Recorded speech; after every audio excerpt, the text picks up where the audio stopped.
Okay, for this week's well-being project, again, remember the 80-20 principle. In our first video, I want to talk about building on the week on chauvinism, in the deeper sense of the world, the imbalance in the polarity, in this case, of the left and right hemisphere, as almost the foundation of chauvinism. For truly so, if emotions, if imagination, if intuition, if beauty, if joy, if well-being itself, if you're among or one of the many people that sneer at the idea of happiness, this is all chauvinism. And it leads to the basis of downgrading women and overselling men, when women, statistically speaking and hormonally, are more emotional, more intuitive, more spontaneous, less strategic, more diffuse awareness, less focused. It becomes an underlying principle where if the feminine pole in the yin-yang polarity of this dualistic universe is less valuable than anything associated with the yin, with the negative pole, would of course be less valuable. We talked recently about chauvinism in the deeper sense of the word, the undervaluing of the yin polarity, in the yin-yang polarity, in both men and women. As a contractor, as an example, I notice that my status and income as a contractor goes up and down about 30% in direct proportion to how much I lead with my feminine side versus my masculine side. And this is so deeply ingrained that it is not noticeable by most people. And feminism, for that matter, is not understood by most of us to be a devaluing of that which is yin in favor of yang, but is seen more of a male-female issue. And as I talked about in that video, the male-female inequality, which is absurd, stands on the foundation of a yin-yang inequality within our culture. And in the topic that we're going to be exploring right now, which is the right brain, you will instantly spot the chauvinism at work, because if you are a typical American or Westerner, like me, you have received zero emotional education in any kind of a formal sense. Your teachers, like mine, thought that geometry, trigonometry, calculus, history, civics, the bizarre ritual of, kicking a ball around this and that and the other, all of these things were more important than emotions. Well, this is not scientific, and so, go back to that video. I'm recommending you watch these in order. But the area of well-being that I'm going to be exploring today comes from consciously working on the area of chauvinism, which is the relative inattention to the right brain versus the left brain. Now, this is an interesting phenomena. As I pointed out, chauvinism is not scientific, it's cultural. And it's ironic that in a culture that places science as such a high deity, that we pursue such an unscientific cultural agenda. So you take the Darwinians as an example, the survival of the fittest.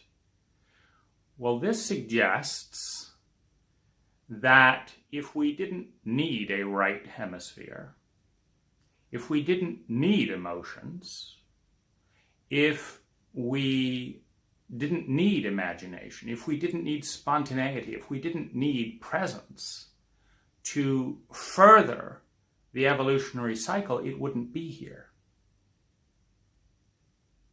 But for some bizarre reason, we talk about the fight, flight, freeze principle, the traumatic principle, the reptilian brain. We talk about the left brain, the strategic brain, the lineal logic brain. And we talk about its role in evolution. But we forget that nature is just as efficient about the underpinnings for the right brain and its function in evolution as it is for the left. Nature is not chauvinistic. Cultures are. Nature doesn't value the left brain more than the right brain. We, as a Western culture, do this. Now, it's interesting to think about why, but leaving that argument aside for the moment, I want you to consider that what your right brain has to offer is as valuable as what your left brain has to offer. And that one of the reasons that human beings are as dominant on the planet today is their left or their right brain as well as their left brain. I'm going to, in fact, suggest that if people truly were sociopathic as a species, and completely sociopathic, we would actually not be as dominant. Criminals who are highest on the sociopathic continuum, for example, do not make good teammates. And one of the reasons, for example, why the Chinese are on such a fast acceleration now that they've got the technology of capitalism is the family loyalty and the loyalty to culture, which is a feminine trait. It's an empathic trait. Business studies have made much of the value of the left brain in strategy, etc. But as we move into a century in which more and more people are above Maslow's hierarchy of needs in the survival, security and survival, belonging, aesthetics, the higher human needs, the more feminine, the qualitative state aspects of work become more and more important. Hence, Google with free massages, top chefs, yoga, haircuts, bringing the quality of experience not for the strategic brain. The misconception of the optimized, efficient business in the left brain lineal paradigm is all about efficiency with no focus on quality of experience. So I rest my case, and I want to look at a couple of things that you can do in this week that have been really cool and fun for me. So this is my first project today, and one of the things that I've been interested in, you'll notice that a lot of these talks are left brain. Most of our language is lineologic left brain. It's not until we get into poetry, the word was not. Light, bouncing, refracting, dancing, and the song,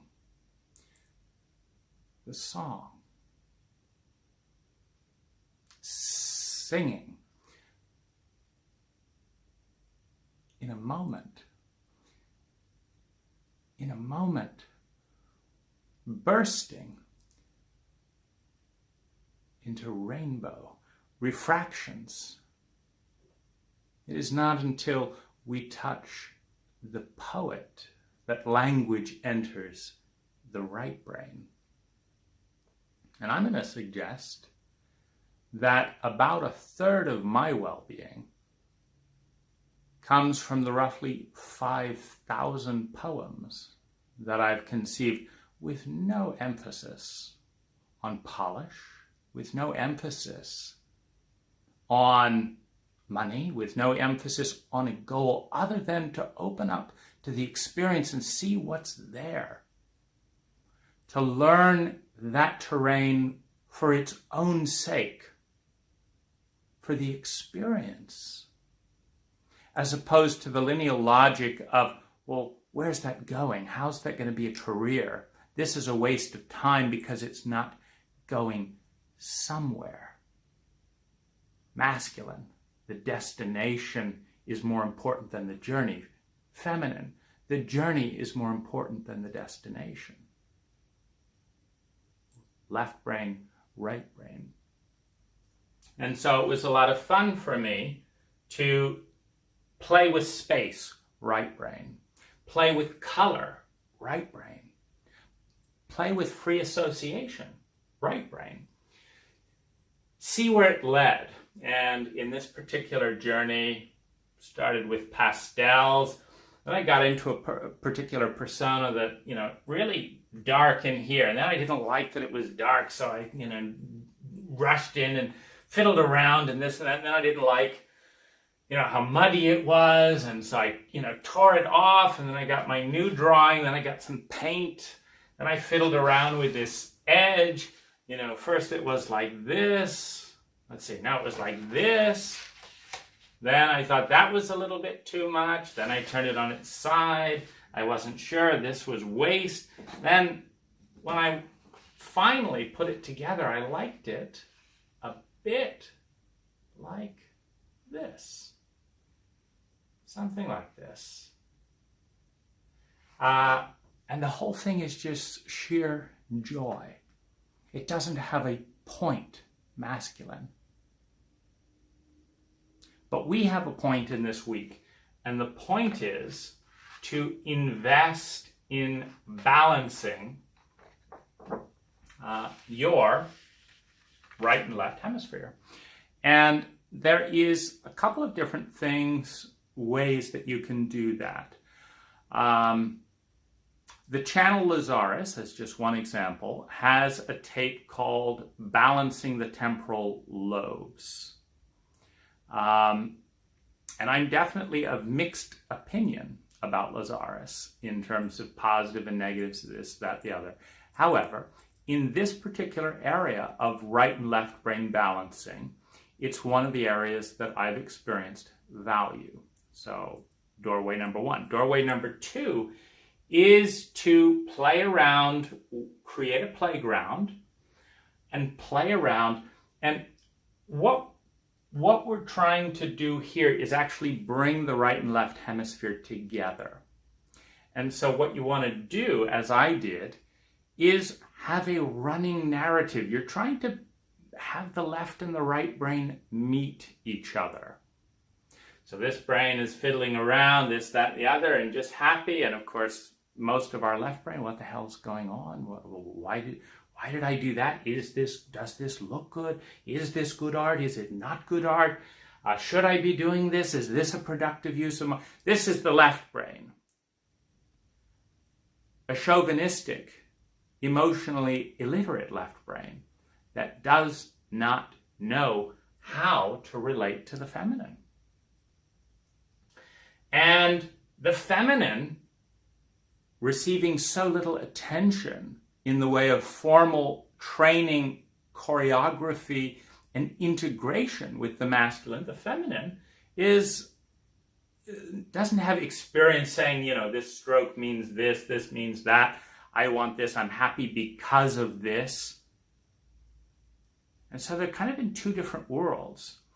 And so this is an exercise of bringing them together. And so as you paint, the challenge is to make the dialogue between the two hemispheres conscious.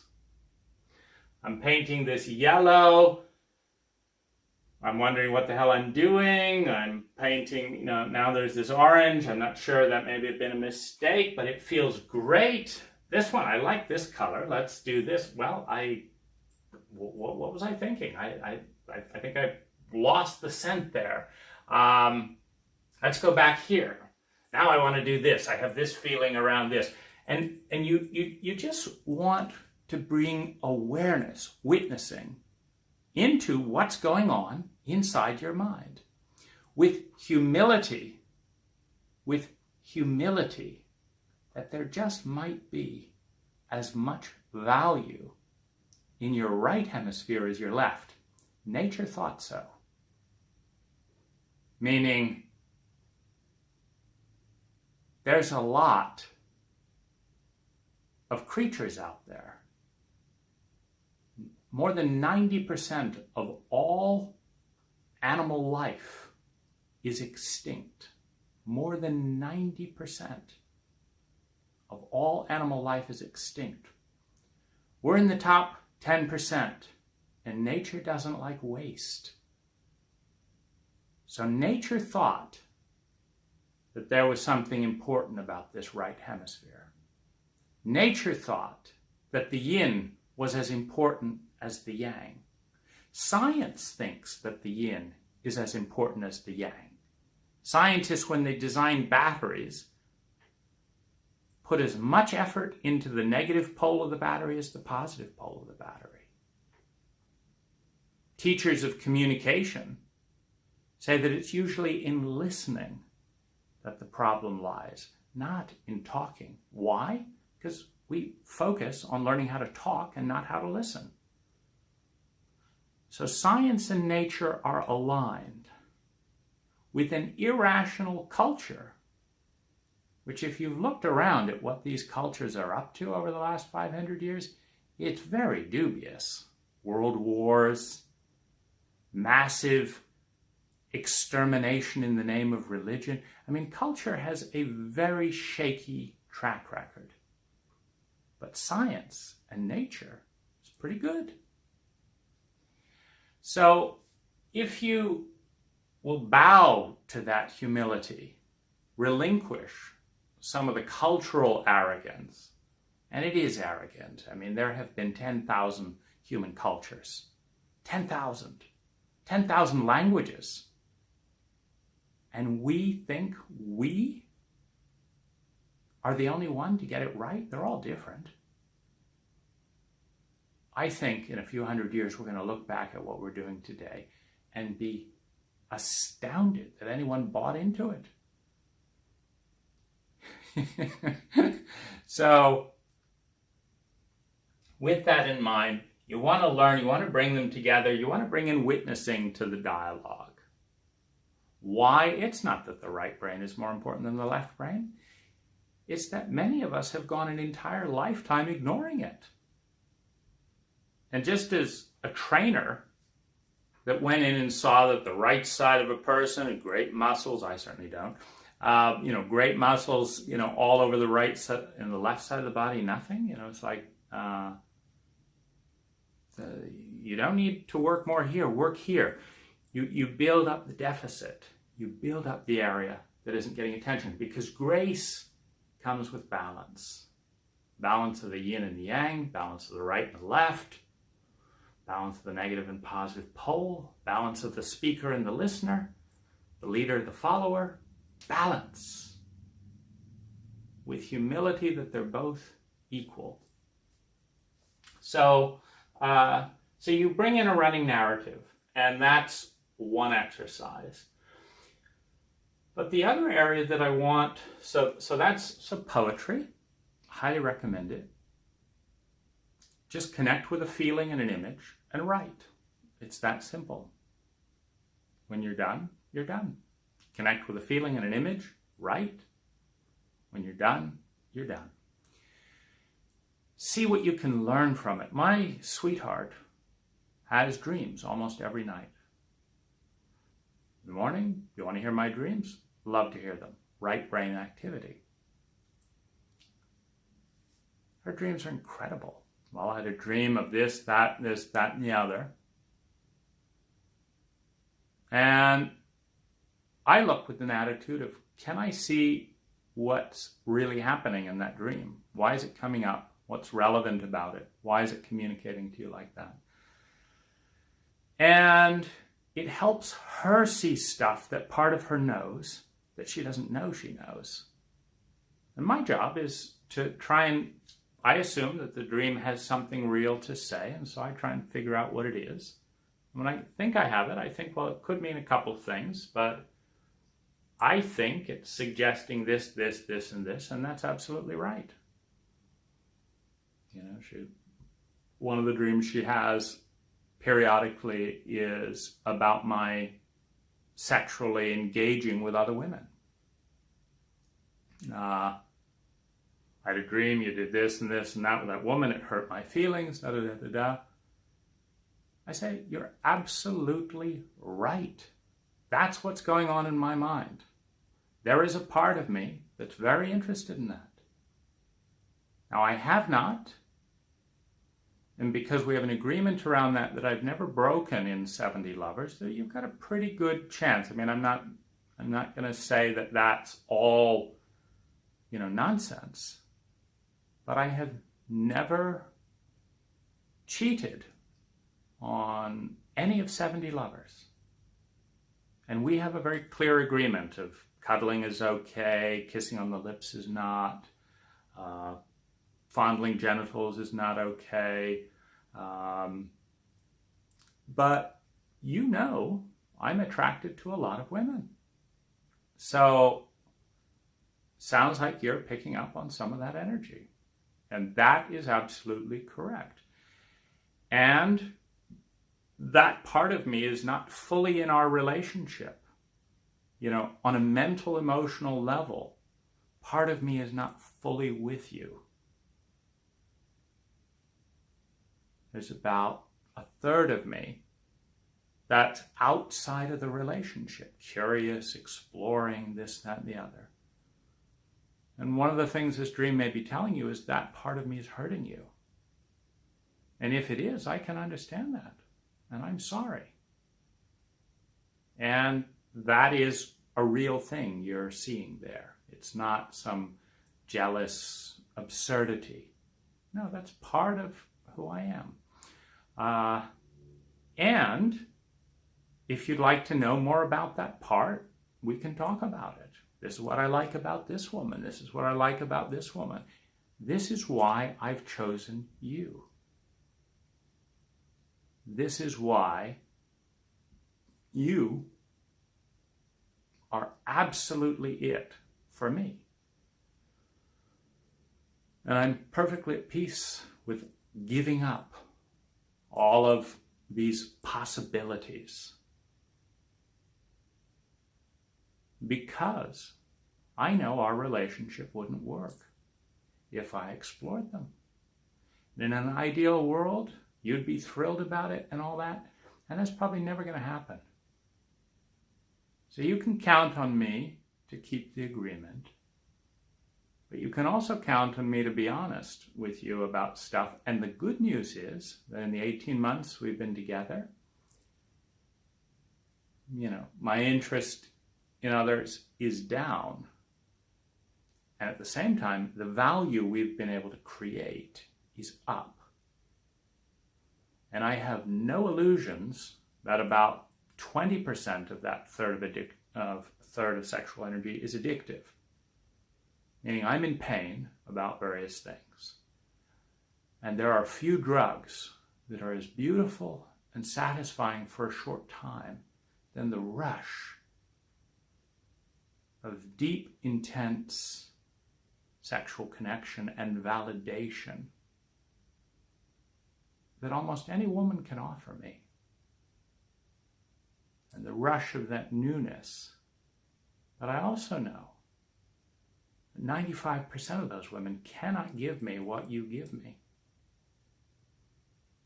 And the other 5% that can, there's benefits here, there's negatives here. So you're okay. I think you're safe in that sense. And let's work towards a reality in which more of me is fully here with you. Because I'd like to give that to you.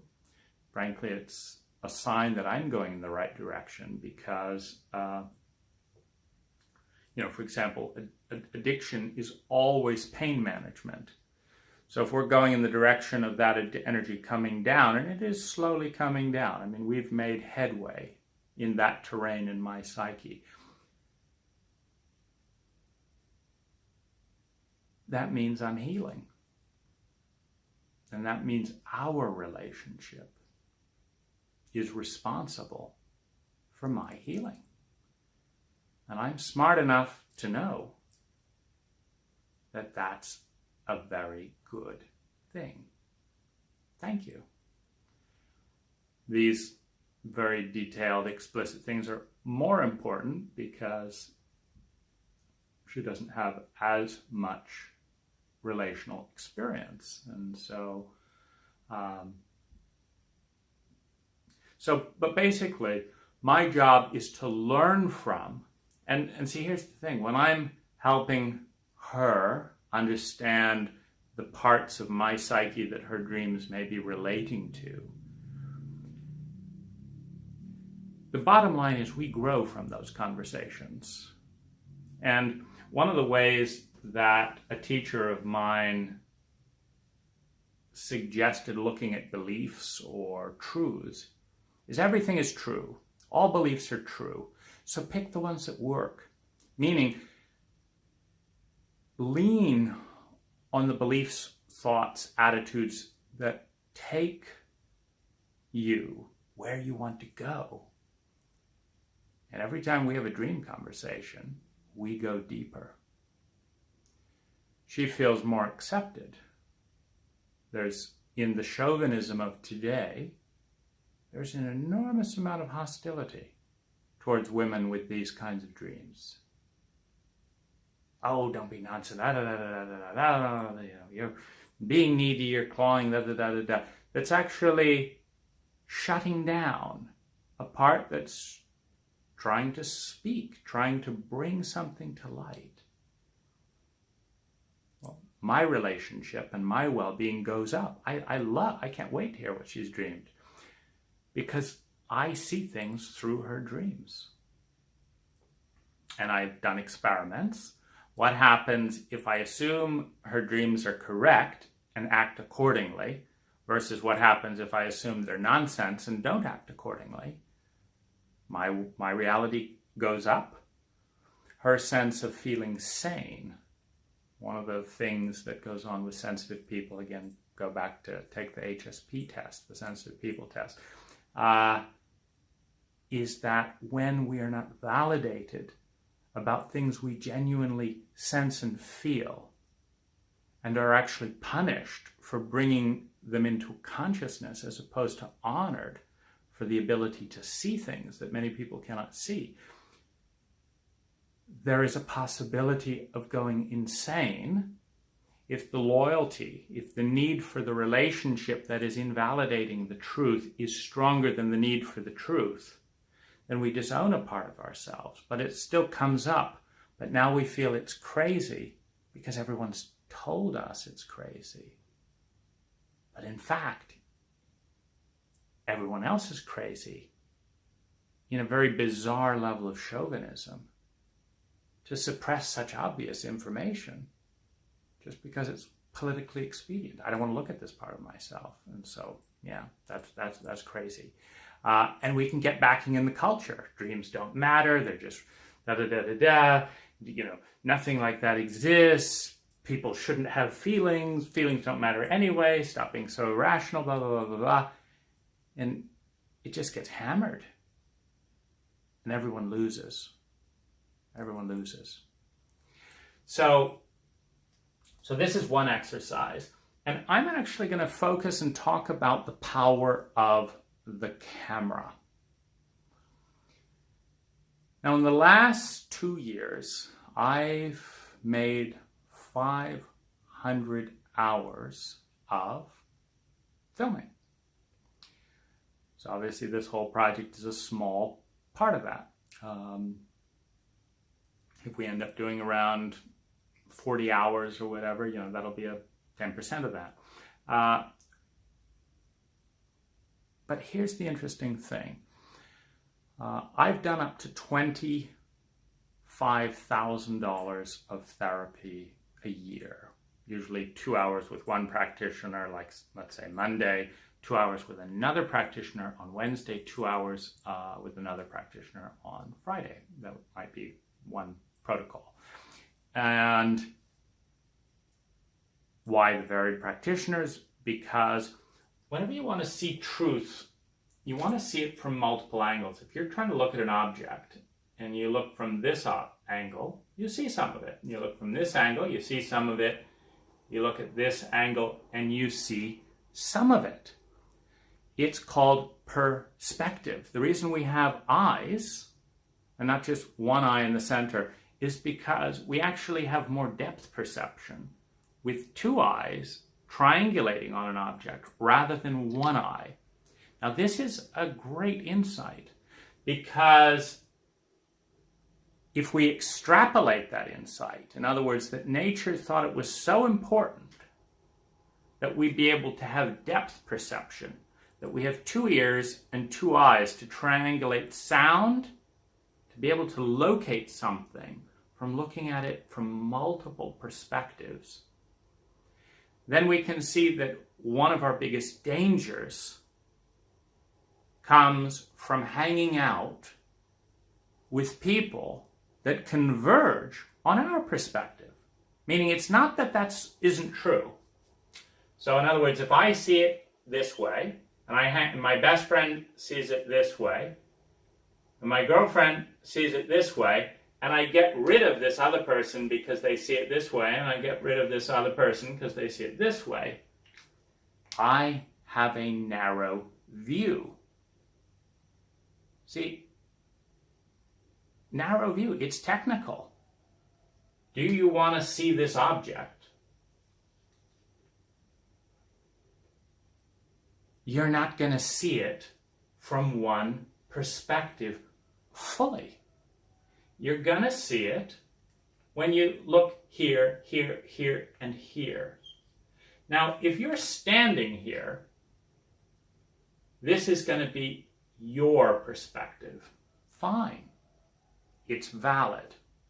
Looking at this angle through this lens that is you, you're filtering it through your past experiences, your beliefs, your culture, your height, your gender stereotypes, filtering everything through that. You're going to look here, and this is what you see right here. And you can from this angle, you can see all the way up to about here and here. That's about what you can see. And it's absolutely true. Remember, we're not going to try and, nature values the left brain and the right brain. They each see differently. My left brain doesn't wake up with vague dreams of, my logic doesn't have a dream like that. My logic just says, no, I have not broken my agreements. Yes, I did agree to that. That's what I said I would do. That's what I'm going to do. End of story. That's left brain. So I know that story. Her dreams are talking about feelings, are talking about parts of me that are not part of my narrative, but they are part of who I am. And bringing those into focus increases the intimacy, increases the integrity of the relationship. Now, being here with therapist number 1, being here with therapist number 2, being here with therapist number 3, I don't know if you notice it, but I certainly do. Every time I'm with a different person, the conversation goes differently. And this is even more so when you're dealing with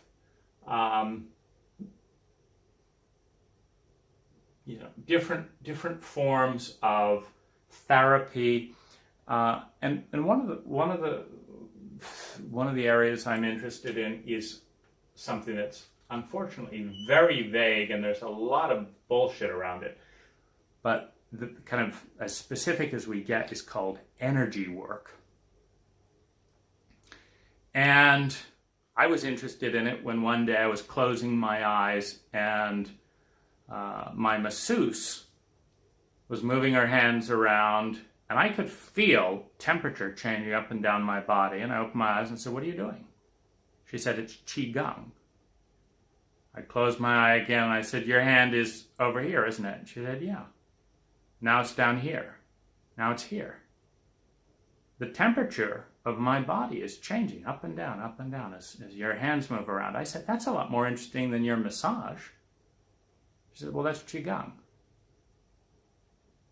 I said, "Well, skip the massage. Do that. That feels better than the massage." So you can see how crude this is. I don't quite know what it is.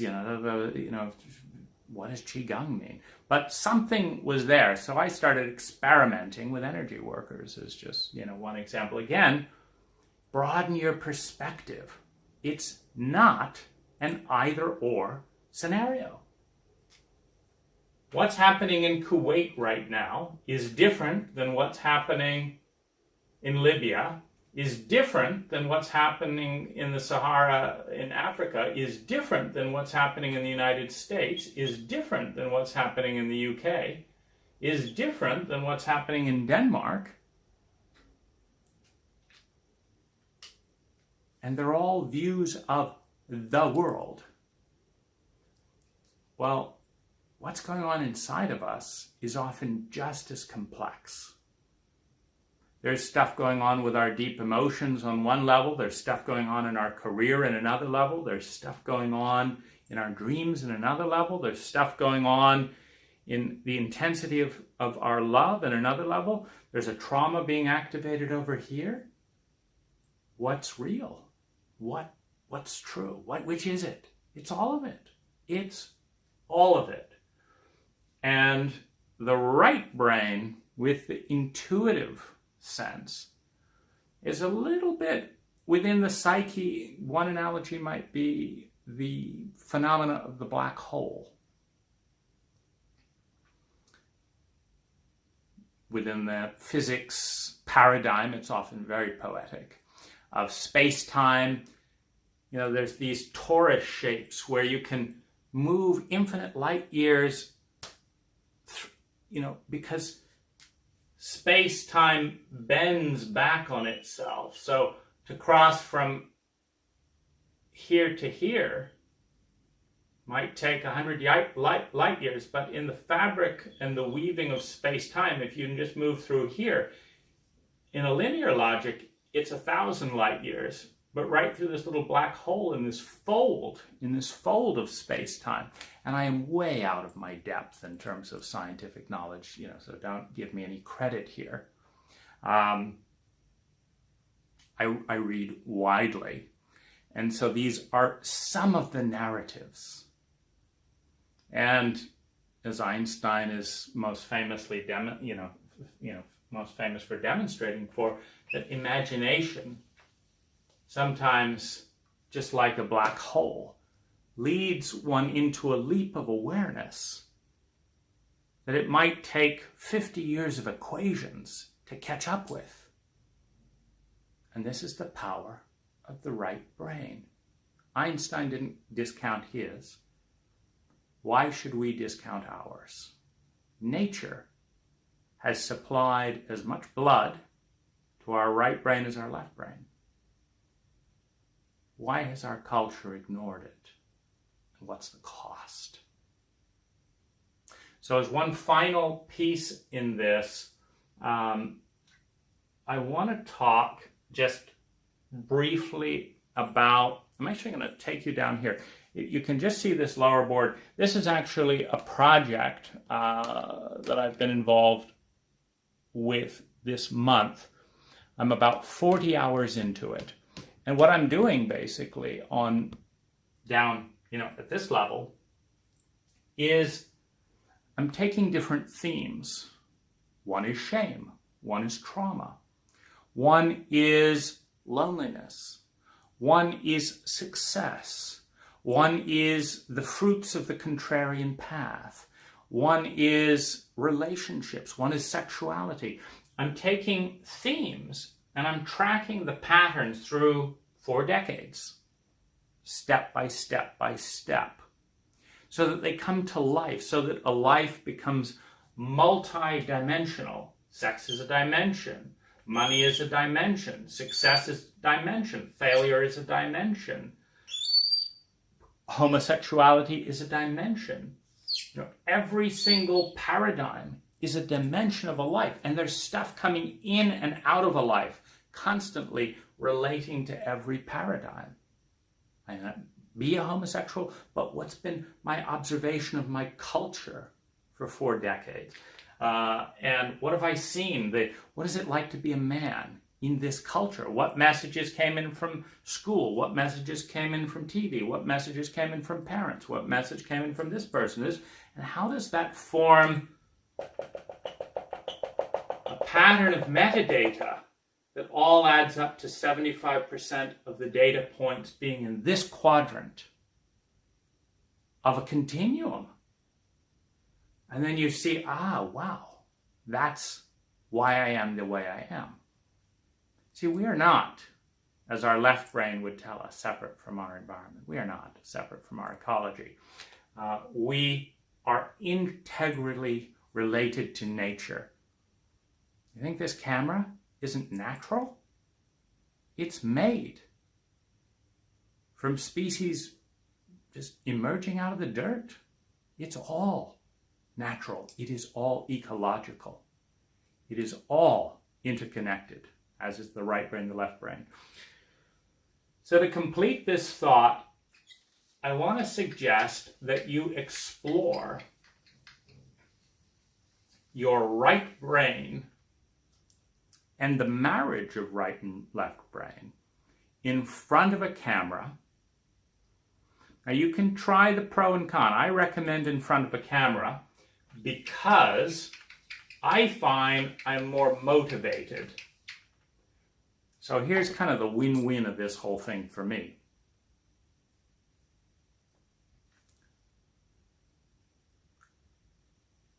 When I think of you watching this, when I think of how this might affect you, when I think about, would this make any sense to you? I know it does to me, but would it make any sense to you?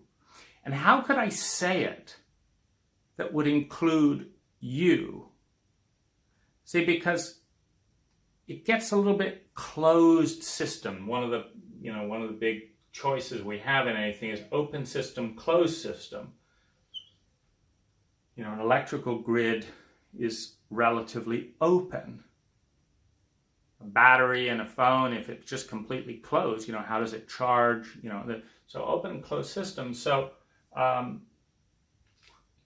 when I get too insular and in kind of closed system thinking, and I know what it means, but it gets very far away from kind of cultural norms and paradigms, etc. I'm still there, but it's very self-referential. Now, as soon as I make a video, you are included. And by you, I mean just about every person I've met in the tens of thousands of people. You're included, and I hear you all in there.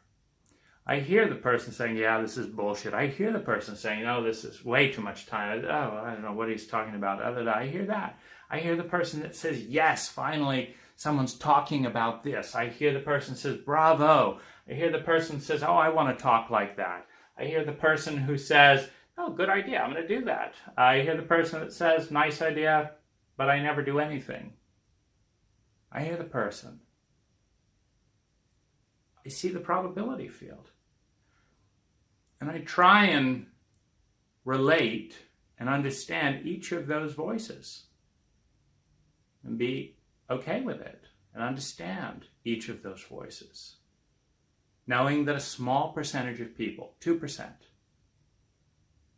are going to be taking this and running with it. And your lives are going to be changing in ways that you and I cannot predict. I know that. It's exciting. And the dialogue will be a little bit more conscious on one level.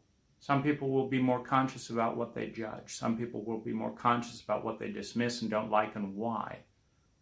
Some people will be conscious of what they don't like about me, and by extension themselves and other people like me.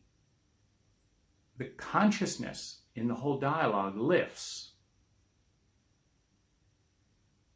Everyone becomes a little bit more conscious, and a few just plow right ahead. And I'm one of those few. Meaning, the challenge of making this inspires me. So if it was just for me, I would just lay back in my bed and imagine drawing this, and it wouldn't be as detailed and embodied. But because it's for you, I get out of bed and I do the damn thing and I make the video and I draw it and I go through the whole journey and I see it more clearly. Again, honoring the body, the experiential component, the feminine, not just the mind. Oh, I thought about that. I know that already. Yeah, I know all that already. I have a mind that likes to talk that way. Oh, I know that, I know that, I know that. But I know it in a different way when I do it. And that's a more feminine way. It's a more embodied way. And that's where all the fun is. All the fun is in the right brain. All the fun is in the feminine. All the fun is in that joy of integration, reconnecting, the joy. Seeing it from this perspective, and this perspective, and this perspective, and this perspective, and this perspective from the outer, and then seeing it from the inside, and seeing how it all integrates into something that is way bigger than any one person can conceive alone. It's exciting. So let me know how you do on this challenge. Do you do a drawing? Do you come up with a topic that is right brain and start talking in front of a camera? Do you publish the video if you do? What's your relationship to perfection and imperfection? None of my videos are perfect. Do you write a poem? Do you start noting dreams? When you do, does anything improve? Does it get worse? Are you with someone that shames the right brain and your emotions? How's the journey for you when it comes to the right brain? Thanks for watching.